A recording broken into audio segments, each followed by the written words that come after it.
Presiden Prabowo menjadi salah satu pemimpin negara yang berpidato di konferensi tingkat tinggi PBB untuk penyelesaian damai masalah Palestina. Pidato dan keterlibatan langsung Presiden Republik Indonesia dalam konferensi tingkat tinggi dan sidang Majelis Umum ke-80 PBB tentu menjadi yang ditunggu-tunggu setelah absen selama 10 tahun di kepemimpinan Joko Widodo. Apa yang bisa dicermati dari peran Indonesia dalam sidang umum PBB? Kita akan bahas bersama dengan sejumlah narasumber yang sudah hadir melalui sambungan daring. Sudah ada Guru Besar Hukum Internasional dari Universitas Indonesia, Profesor Hikmahanto Juwana. Kemudian ada anggota Komisi 1 DPR RI dari fraksi PKB, Oleh Soleh, dan pengamat Timur Tengah Hasibullah Sastrawi. Selamat pagi, Assalamualaikum Bapak-Bapak, kabar baik semuanya, sehat?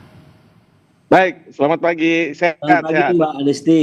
Oke, saya mau ke Pak Hikmahanto dulu. Pak Hikmahanto, ini kan menjadi momen yang ditunggu-tunggu begitu ya di dunia internasional dan juga di Indonesia pastinya setelah absen 10 tahun begitu. Yang paling aktif kalau kita tadi lihat tarik ke belakang adalah Presiden Susilo Bambang Yudhoyono.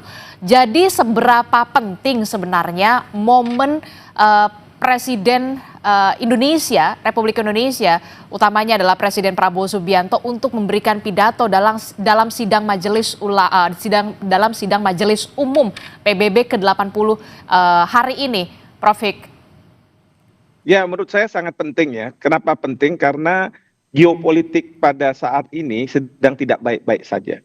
Dan dalam konteks geopolitik ini sekarang ada kekuatan-kekuatan yang menggunakan kekuatan itu secara tidak bisa dikendalikan oleh negara-negara lain maupun Perserikatan Bangsa-Bangsa. Jadi ini sangat penting. Dan yang kedua, dunia sedang menanti negara yang memang politik luar negerinya adalah bebas aktif.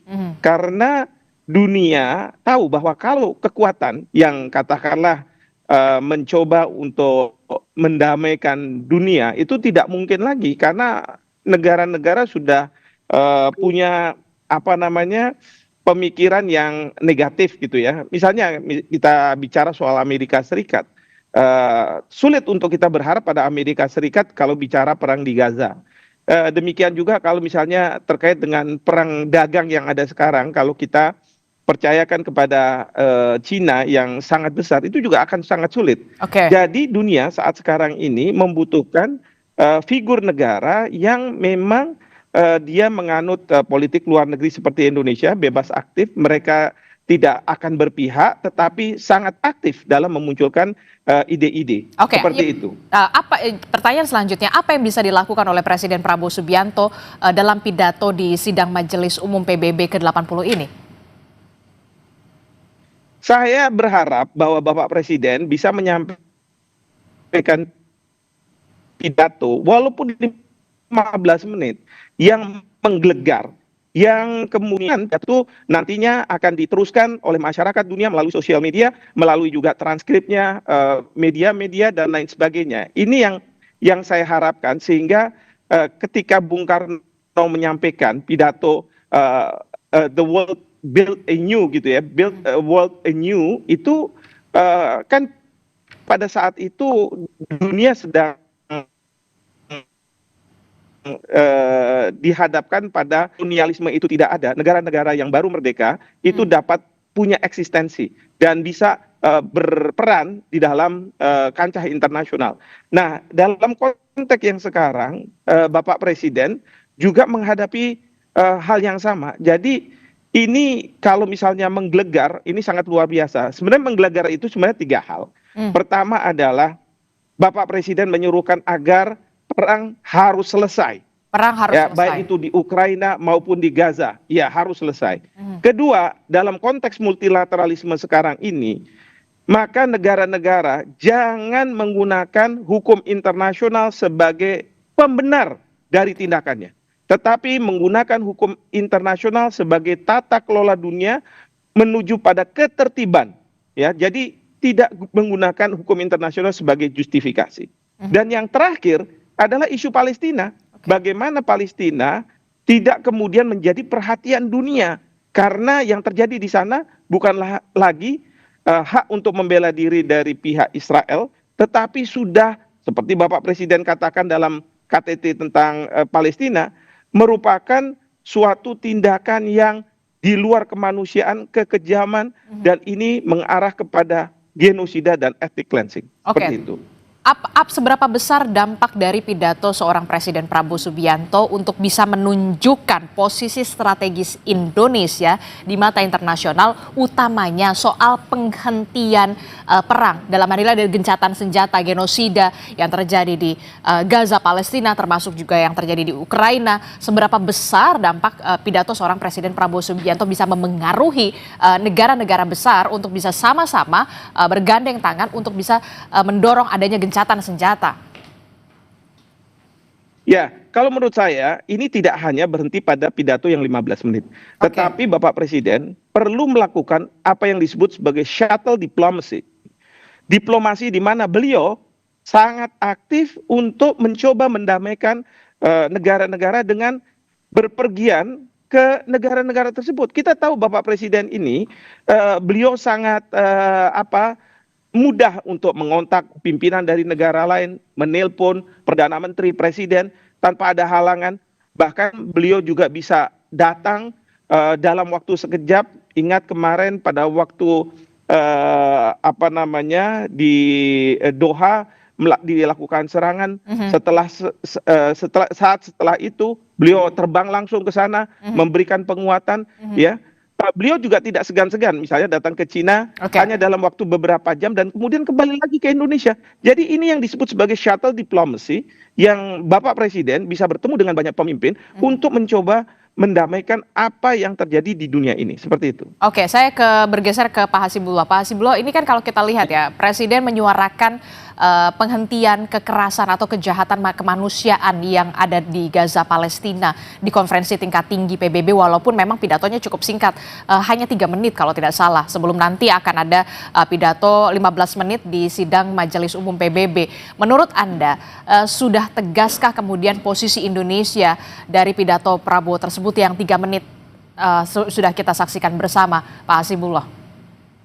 Iya, sebelum saya lebih spesifik mengukur sejauh mana ketegasan dan ide yang disampaikan dalam KTT semalam, mungkin penting bagi kita semua, bagi masyarakat untuk memberikan gambaran bahwa memang Presiden akan punya kurang lebih 2 forum yang akan digunakan untuk pesan-pesan penting, yaitu yang semalam dan yang nanti malam. Nah, pesan-pesannya menurut saya tidak lebih kita harapkan dari 3 hal, yaitu di ranah global, di ranah regional Timur Tengah secara khusus, dan ASEAN secara umum. Dan 3 isu di 3 ranah itu harus digunakan, harus menghadirkan yang kita sebut sebagai perspektif keindonesiaan.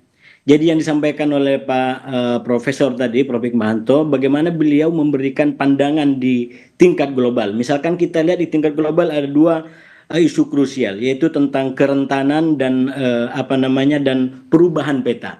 Nah ini kan berarti dibutuhkan adanya ide keindonesiaan di ranah itu. Jadi misalkan bagaimana konstitusi kita berbicara tentang perdamaian abadi misalkan. Bagaimana kita juga bicara tentang nasionalisme kemanusiaan. Yang kalau kata Bung Karno itu dengan mengutip Gandhi, walaupun kita sangat cinta tanah air, tidak berarti kita merendahkan tanah air yang lain, karena padanya paling tinggi adalah kemanusiaan. Nah menurut saya dalam konteks global sekarang yang sangat rentan, lalu seakan-akan orang dengan senjata kurang menghargai yang lain, maka ide-ide dengan perspektif keindonesiaan di ranah global itu menjadi sangat krusial untuk disampaikan dalam 2 momen yang tadi malam itu tentang Palestina, dan yang nanti malam itu yang mungkin bisa lebihnya. Dan yang kedua itu di ranah Timur Tengah yang sebagian idenya tadi telah ditanyakan, telah disampaikan oleh Presiden kita tentang two-state solution. Mbak, kalau kita amatin, saya mengamatin KTT semalam dimulai dari jam 02.12 waktu Indonesia sampai kurang lebih jam 5.29. Dalam hitungan kurang lebih ada 3 jam 17 menit di mana forum ini dipimpin oleh Prancis dan Arab Saudi, dan luar biasa menurut saya karena selain pembicara utama, Jadi ada Presiden Macron, ada kemudian dari Arab Saudi, ada dari Sekjen PBB, lalu kemudian dari Majelis Umum, dan yang kelima juga dari Otoritas Palestina, dan di luar itu ada pemimpin-pemimpin dunia yang dihadirkan di dalam 3 jam 17 menit ini. Nah, kalau kita ingin mengukur sejauh mana keberanian atau keutuhan idenya tentang solusi dua negara, yang pertama sudah pasti secara umum ini adalah ide tentang solusi dua negara yang menginginkan Israel dengan Palestina itu berdampingan secara damai. Tapi kalau jeli kita baca, ini dosisnya agak berbeda satu sama lain. Misalkan Prancis, karena dia kata Prof. Hik tadi memang punya sejarah dengan Israel dan Timur Tengah, dia betul-betul coba melakukan perspektif yang berimbang di antara Israel dengan Palestina, bahkan di antara Hamas juga gitu. Dalam pengertian yang berimbang begini, dia tidak ingin dituduh oleh Israel dan negara-negara Arab bahwa dia berpaling dari mendukung Barat dan Israel menjadi mendukung Arab dan mungkin bangsa lain. Dia tidak pada posisi itu. Dia tetap pada posisi satu, bahwa Perancis mendukung itu tetap dalam kerangka dukungan kepada Israel. Justru ini cara kami membela Israel agar Israel tidak berada dalam permusuhan dunia. Jadi bahkan Macron sampai menggunakan perspektif korban, ya. Itu kalau kita amatin pidatonya yang kurang lebih 30 menit, dia gunakan perspektif korban. Bagaimana dia ketemu dengan korban teror di Paris untuk memberikan empati kepada korban teror atau korban serangan 7 Oktober yang dilakukan Hamas. Jadi betul-betul coba diseimbangkan. Tapi, nah ini, yang berbeda adalah bedanya kalau dengan Trump dan katakanlah Israel yang tetap dengan cara-cara satu negara itu, bahwa Hamas itu ya harus ditumpas dengan cara-cara keras gitu. Nah, kalau Prancis itu justru Hamas harus ditumpas tapi dengan memberikan harapan kepada warga Palestina. Sama-sama anti Hamas. Tidak ada yang mendukung Hamas ini, bahkan secara umum termasuk di negara Arab itu juga anti Hamas gitu. Karena Hamas dianggap sebagai cara-cara kekerasan. Cuman volumenya itu menurut saya diatur sedemikian rupa oleh para pimpinan sesuai dengan politik luar negerinya. Nah, tapi kemudian yang jadi pertanyaan saya selanjutnya adalah begini, mengapa kemudian tampaknya negara-negara sekutu dari Amerika, sekutu dari Israel juga kemudian walaupun Anda mengatakan tidak terlalu signifikan, tapi berbalik untuk mengakui kedaulatan, kemerdekaan Palestina. Apa menjadi penyebabnya sebenarnya?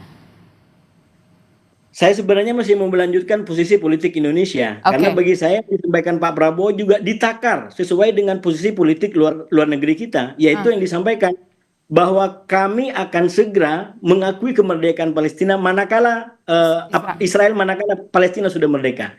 Jadi dia juga tidak pada pikiran kami mendukung Palestina memusuhi Israel, bukan. Jadi tetap pada pikiran solusi dua negara, tapi memang takarannya beda-beda sesuai dengan konteks politik nasional masing-masing negara.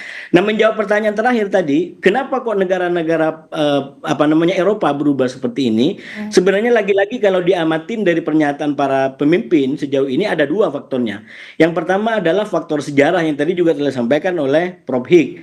Dan Presiden Macron bahkan juga menjelaskan sama sekali bahwa sangat jelas bahwa beliau sampaikan kami 48 sudah mendukung bagi upaya untuk membentuk dua negara, yaitu negara Yahudi dan negara Arab. Sekarang negara Yahudi sudah terbentuk, yang Arab yang nggak terbentuk bagi kami, dan hari ini kami ingin melunasi janji itu. Itu kalau nggak salah disampaikan oleh beliau kurang lebih ke sana. Jadi ini kayak semacam hutang sejarah, walaupun diakui terlambat, ya, tapi nggak ada kata terlambat dalam upaya kebaikan. Kurang lebih begitu yang disampaikan oleh Presiden Macron. Dan yang kedua yang saya amatin adalah kenapa akhirnya negara-negara Eropa, negara Barat ini balik badan, karena sekali lagi yang dilakukan oleh Israel itu telah melanggar berbagai macam ketentuan hukum internasional, berbagai macam hukum kemanusiaan yang itu menjadi pijakan peradaban modern terutama bagi negara-negara Eropa. Jadi justru kalau negara-negara Eropa seperti Prancis, seperti Inggris, Australia tidak berteriak dengan penistaan terhadap kemanusiaan seperti dilakukan oleh Israel, menurut saya mereka akan kehilangan pijakan atau fundamen peradabannya. Mereka tidak lagi bisa menyandang sebagai peradaban modern yang digagas dengan ide-ide kesetaraan dan kemanusiaan tadi. Dan persis disitulah menurut saya Eropa hari ini mencoba memimpin kembali dunia melalui komitmen dan keberpihakan mereka kepada yang kita sebut sebagai perdamaian dan kemanusiaan yang setara bagi banyak bangsa di dunia ini. Oke, saya bergeser ke Pak Oleh Soleh dari Komisi 1 DPR. Pak Oleh, tadi kalau disebutkan Prof. Kiki Mahanto dan juga Hasibullah mengatakan salah satunya adalah pidato yang menggelegar, memberikan dampak yang signifikan begitu ya, efek yang cukup mengejutkan begitu dalam pidato yang kita tahu sudah absen sudah 10 tahun. Nah, kalau dari Komisi 1 DPR sendiri, apa sebenarnya pidato yang benar-benar dinantikan dari seorang Presiden Prabowo Subianto di momen sidang Majelis Umum PBB ini? Tentu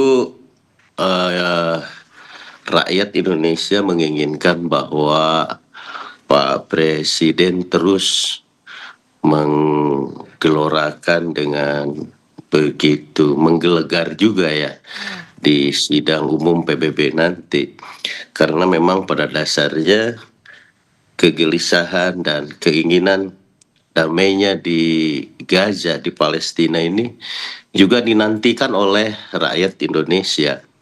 Dan tentunya kita rakyat Indonesia sesungguhnya merasa bahagia ketika melihat hari ini Eropa juga mendukung terhadap kemerdekaan Palestina. Hari ini 149 negara sudah mengakui kemerdekaan Palestina.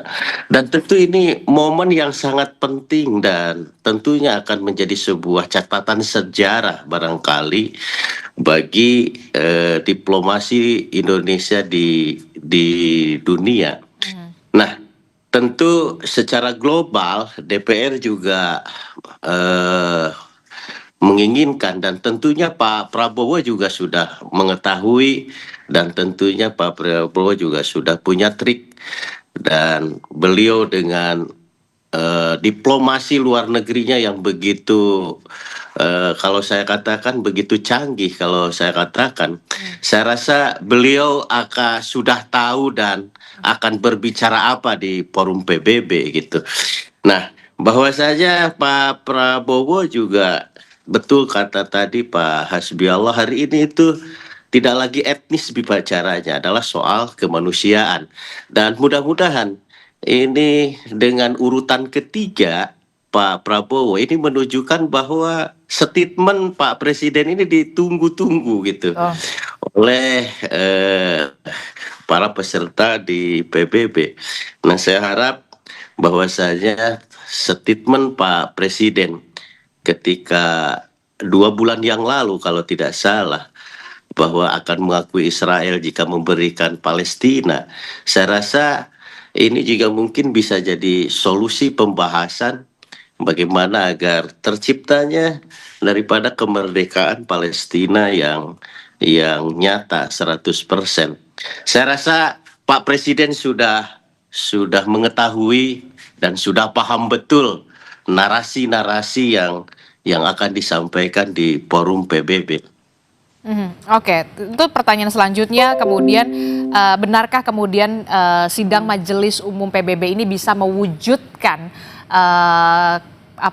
kedamaian di Gaza, Palestina, dan juga kemerdekaan di Palestina, penghentian gencatan kejahatan kemanusiaan, termasuk juga dari pidato dari Presiden Prabowo Subianto dan juga kemampuan diplomasi dari seorang Presiden Prabowo Subianto. Tapi jangan dijawab dulu Bapak-Bapak, kita akan jeda dulu, usai jeda kami akan kembali. Saudara, kita masih membahas apa yang nanti dipidatokan oleh seorang Presiden Prabowo Subianto di sidang Majelis Umum PBB di New York, Amerika Serikat. Tentu saja kita berharap soal bagaimana untuk menyuarakan penghentian kejahatan kemanusiaan yang selama ini terjadi di Gaza, Palestina, termasuk juga soal perang dagang, juga itu juga penting juga untuk bisa dibahas atau dibicarakan.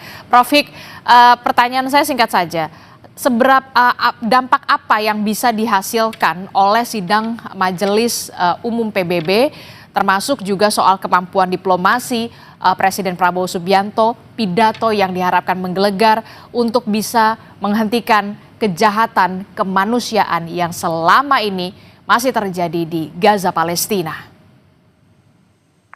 Jadi pertama yang ingin saya sampaikan di sini adalah jangan kita masyarakat di Indonesia melakukan over ekspektasi atau memberikan ekspektasi yang berlebihan. Oke. Karena apa? Ini forumnya adalah di Majelis Umum PBB, bukan di Dewan Keamanan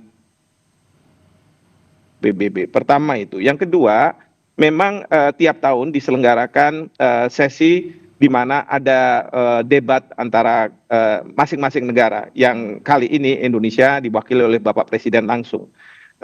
Jadi ini yang kita harapkan, bukan kemudian setelah pidato ini segala sesuatu akan selesai, bukan. Tetapi dari pidato yang menggelegar ini ada pesan moral yang kemudian dunia akan memberikan perhatian. Oke. Kalau saya melihat ya, ada 5 hal yang kalau boleh Bapak Presiden bicara mengenai masalah Gaza Palestina ini. Pertama adalah Bapak Presiden harus mengingatkan kepada Israel bahwa serangan yang dilakukan oleh Israel saat ini itu sudah mengarah kepada genosida, kejahatan internasional, pelanggaran HAM berat, ya, tidak lagi hak untuk membela diri karena selalu Israel mengatakan bahwa serangan yang kami lakukan ini atas balasan yang dilakukan oleh Hamas pada tanggal 7 Oktober 2023. Oke. Yang kedua, bahwa Israel harus menghentikan serangan-keserangan ke rakyat sipil sebagaimana Bapak Presiden menyampaikan di KTT.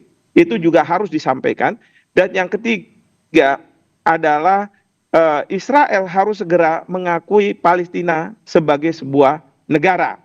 Tapi yang keempat, yang keempat kita juga mengatakan dan menyerukan agar tidak ada lagi serangan dari Gaza ke Israel, ya. Karena kekhawatiran dari Israel untuk mengakui Palestina sebagai negara adalah adanya serangan-serangan dari Palestina yang ke Gaza. Karena sekarang ini kalau dia bukan negara, dia mudah mengendalikan. Tapi kalau misalnya Palestina sebagai sebuah negara, tentu dengan kedaulatannya, dengan haknya, dia akan justru lebih intens melakukan serangan ke Israel. Jadi ini yang tentu harus diingatkan juga oleh Bapak Presiden. Dan yang terakhir adalah dalam menjaga supaya tidak ada saling serang ini, maka pasukan perdamaian Perserikatan Bangsa-Bangsa harus diturunkan dan Bapak Presiden harus mengatakan Indonesia berkomitmen untuk menyumbang pasukan perdamaian itu untuk menjaga agar tidak lagi ada serangan baik dari Israel maupun juga dari Gaza.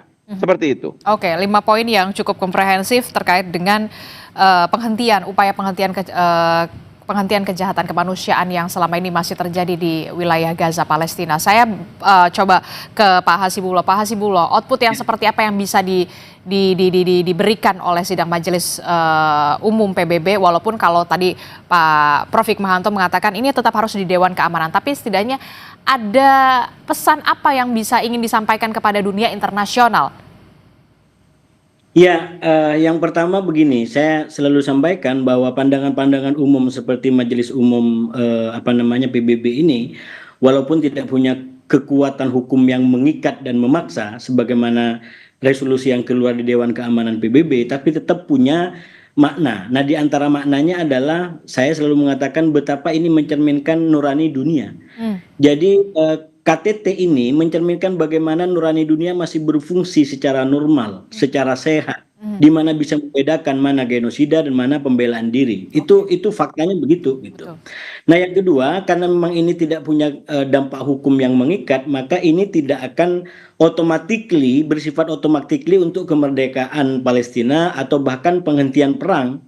Ini tidak otomatis ke sana, cuman pasti punya dampak-dampak yang berat, minimal secara moral dan etik ya, yang ini udah dialamatkan oleh seluruh pimpinan negara, seluruh bangsa-bangsa kepada Israel. Dan ini juga menjadi semakin berat bebannya bagi seorang Netanyahu yang memperburuk citra negaranya, memperburuk bangsa Israel, mengucilkan bangsanya sendiri. Tercermin daripada forum-forum dunia seperti ini. Oleh karena itu, lagi-lagi kalau kita kembali kepada pesan yang telah disampaikan oleh pemimpin dunia yang tampil dalam KTT 3 jam 17 menit tadi, itu betapa tidak enak menjadi rakyat Israel gara-gara elitnya seperti ini. Misalkan Mahmud Abbas sampai memberikan ucapan selamat kepada bangsa Israel karena ini berkaitan dengan bersamaan dengan momen tahun baru Ibrani. Itu kan sebuah jiwa, sebuah pandangan yang luhur, mau mengakui, mau berdampingan. Lalu di mana orang-orang elit-elit Israel yang bahkan tidak datang di forum seperti ini? Bahkan ya Presiden Markon yang saya bilang tadi dengan detail menyampaikan betapa mereka berpihak kepada bangsa Israel, kepada masyarakat Israel. Dan mereka tidak ingin dengan kondisi seperti sekarang justru masyarakat Israel makin dikucilkan. Nah oleh karena itu menurut saya memang bagian daripada dampak paling berat dari forum ini adalah dua. Yang pertama, secara internal Israel ini akan membuat ketegangan di internal atau pengucilan atau kritikan terhadap pemerintahan Netanyahu akan semakin kuat. Belum lagi disamakan atau ditambahkan dengan fakta lapangan, misalkan penampilan 47 sandera yang disampaikan oleh Hamas dengan pesan bahwa ini akan sama dengan sandera yang dialami di Libanon yang hilang tanpa jejak sampai sekarang. Jadi itu semua menunjukkan bahwa upaya keras, upaya anti kemanusiaan yang dilakukan Netanyahu, nothing. Tidak ada hasilnya, kecuali membuat bangsa Israel semakin dikucilkan di panggung dunia dan sandranya yang sekarang dipegang Hamas itu semakin tidak menentu.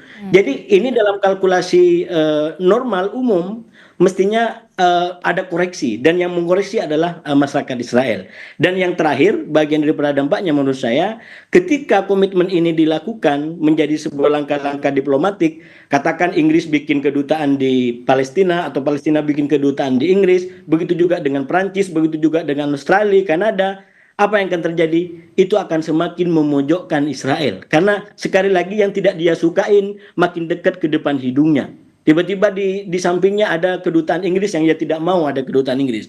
Ada kedutaan Prancis dia tidak mau. Lalu mau diapakan kedutaan-kedutaan itu? Kedutaan-kedutaan itu mempunyai hukum yang independen. Dalam hukum internasional nggak bisa dianggap itu dengan nggak bisa menyerang kedaulatan sebuah kedutaan sebuah negara di sebuah tempat sama dengan menyerang negara itu sendiri. Itu yang dilakukan Israel ke Iran ketika nyerang konsulat jenderal Iran di Syria yang kemudian menimbulkan perang besar itu karena mereka nyerang duluan kepada konsulat Iran di Syria.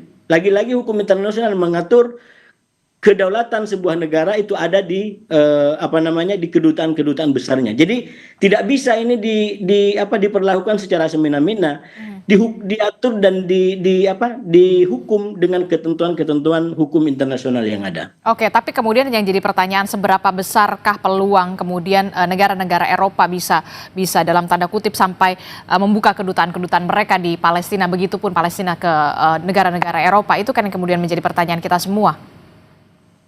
Kalau lagi-lagi dilihat dari komitmen dan statement yang sudah disampaikan, kalau Perancis misalkan, kalau ini terjadi gencatan senjata, Sandra udah bebas, mereka akan bikin kedutaan itu. Jadi ini bukan lagi langkah jauh lagi, ini udah dekat gitu. Kalau sampai orang sudah mengakui kemerdekaan negara lain tidak bikin simbol pengakuan kemerdekaan itu, ya itu sama dengan kayak bohong juga, nggak bisa begitu gitu. Ketika sudah dinyatakan mengakui sebuah negara, ya sama dengan ada hubungan dengan negara itu dan segala simbol yang berlaku di negara itu dihormati. Misalkan hari ini di Inggris, di Prancis berdiri negara bendera Palestina, itu minimal itu karena menunjukkan ini komitmen daripada pengakuan kita sebagai bangsa gitu. Kita udah mengakuin, ya itu istilahnya kalau sudah menerima pasangan dengan orang lain, ya dengan segala sesuatunya harus dilakukan. Tidak bisa kita menyatakan menerima tapi kemudian nggak mau terikat dengan ketentuan-ketentuan yang ada. Oke, terakhir saya ke Pak Oleh Soleh begitu ya dari Komisi 1. Apa yang nanti bisa dilakukan oleh Komisi 1 sepulangnya Presiden Prabowo Subianto dari New York, sikap dari Komisi 1 pasca pidato Prabowo di sidang Majelis Umum PBB? Tentu pada dasarnya kami secara kelembagaan akan terus memantau perkembangan daripada perdamaian di Palestina.